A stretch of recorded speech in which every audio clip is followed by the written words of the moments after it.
Bismillah, alhamdulillah, ve salatu ve selamu ala Resulü Muhammedin ve aleyhi ve sahabihi ecma'in. Amma ba'd, assalamu alaikum ve rahmatullahi ve berekatuh. Allah'ın kalamiyle kayrılılık iş-şaramız tağıda жалғасуда.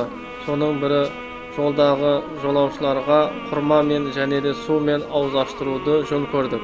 Hazreti Ali radhiyallahu жеткен хадисте, сендердің ең жақсыларың үзілмей күнделікті садақа жасағандарың.